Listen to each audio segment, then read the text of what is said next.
Alright guys, welcome back to another video.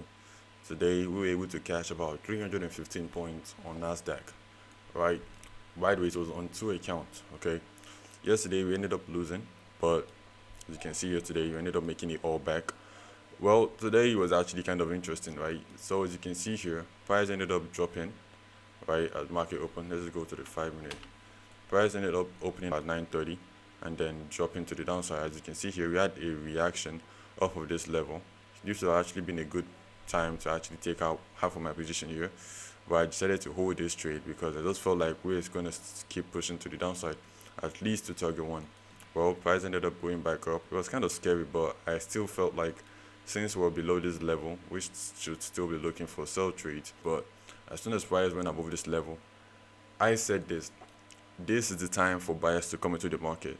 If buyers are really in this market, we should go above this level, meaning I should get stopped out. So I was like, if we get stopped out, it is what it is.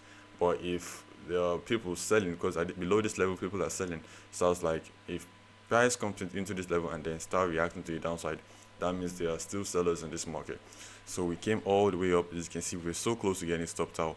But I was still like looking and saying, yo, it is what it is. If I get stopped out, I'll come back tomorrow. But then price ended up coming all the way back down. At this point, I was like, if price comes back below this level, I'm going to add another position. And as soon as price did that, I ended up adding another position, right? And this was because when price is above this level, because recently, like I've been seeing this, as soon as we tap into this level, we spike up. We don't even come back down. We come back into the level. As soon as we tap into this level, we go up. We don't come back down. Then we came back into this level yesterday. You guys already saw it. Went all the way up. We didn't come back down. So now I'm looking at this level, right? Because we also have a level here where people were buying, right? So we came all the way up. We have no business down here if buyers are really in this market. So in my head, I'm like, alright, we had this rejection already. Below this level, people are selling. So we had this rejection coming all the way, breaking below this level again. Now I'm like, alright, we should definitely sell.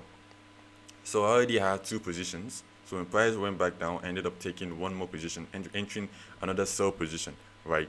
Ended up taking another sell position, same stop loss, but this time I had my take profit here. So my TP1 basically was here at this level, my second take profit at this level, and then my third take profit at this level, right? So TP1, as you can see, price ended up still, consolidating. At this point, I already knew that the buyers are not really in control because we supposed to be pushing to the upside, right? Not consolidating, and this happened for like more than 2 hours. So we were consolidating, and I was like, alright, if price continues to break below this level again, there will be a definitely pushing to the downside. So we ended up breaking, and as you can see here, TP1 got hit. We came back up. I didn't close. I didn't close this trade.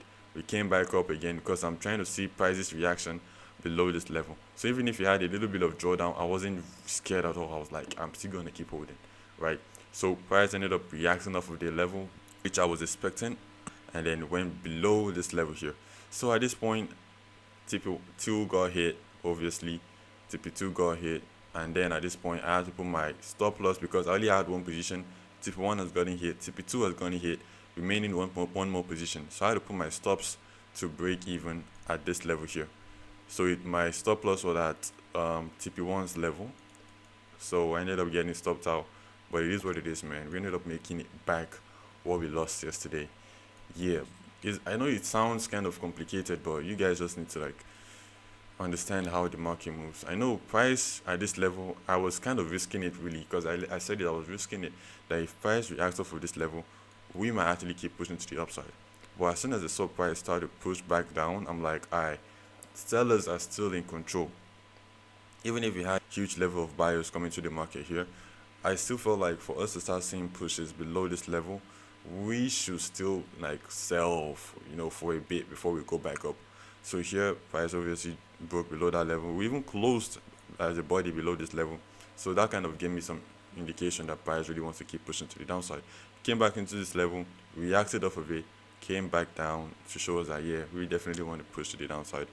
And yeah, basically that was it. So if you guys want to see the screenshot, this is it. This is it. This was this trade. I cleared out the profit. I blurred out the profit. I don't want you guys to like. I don't. It's none of your business, bro. But yeah, as you can see here, 148 points on the first account, and then on the second account 167 points. As you can see, pips basically points. 24% return. Second one 28% return. I don't know why it's in red though.